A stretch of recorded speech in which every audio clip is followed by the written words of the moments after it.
I'm reading a section from Leviticus 14. Leviticus is a part of the Bible that goes over a lot of rules and regulations that God sets down for his people. There's lots of thou shalts and thou shalt nots, but this section is about regulations on how to do something.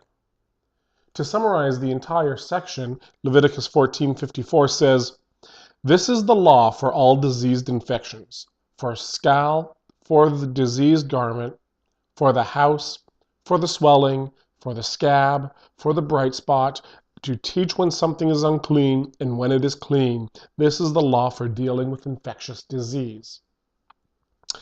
The section we are going to be reading in particular starts at verse 33. It's called the purification of the disease-infected house. This section is talking about an infection of the house that in some translations is called mold, mildew, the plague, but in this case, it'll just be called an infection. The Lord spoke to Moses and Aaron, "When you enter the land of Canaan, which I'm about to give to you for a possession, and I put a diseased infection in a house in the land you are to possess, then whoever owns the house must come and declare to the priest something like an infection is visible to me in the house. Then the priest will command that the house be cleared before the priest enters to examine the infection so that everything in the house does not become unclean.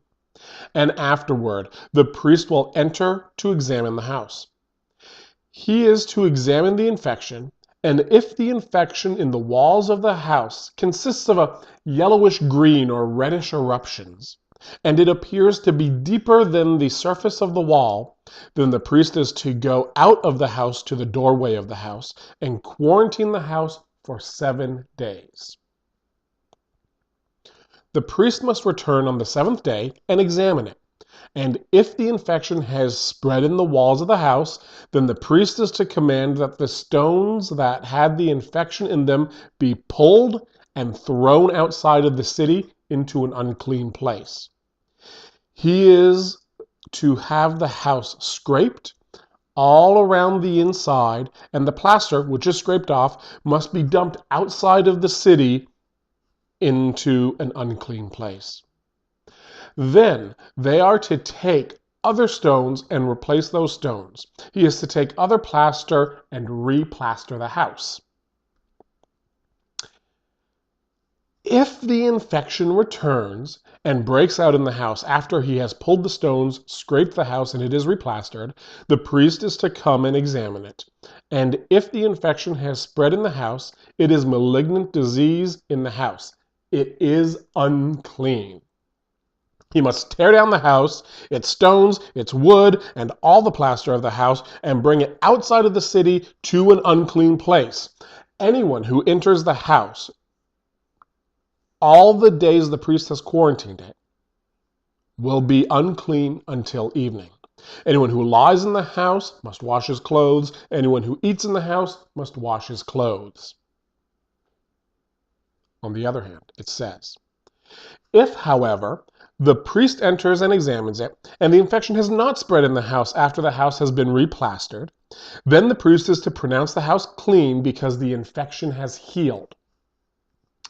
Then he is to take 2 birds, a piece of cedar wood, a scrap of crimson fabric, and some twigs of hyssop to decontaminate the house. And he is to slaughter 1 bird into a clay vessel over the fresh water.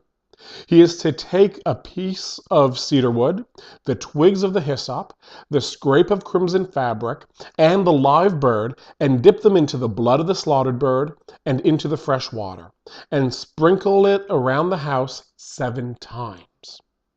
So, he is to decontaminate the house with the blood of the bird, the fresh water, the live bird, the piece of cedar wood, the twigs of hyssop, and the scrap of crimson fabric. And he is to send the live bird away outside of the city into the open countryside. So he is to make atonement for the house, and it will be clean.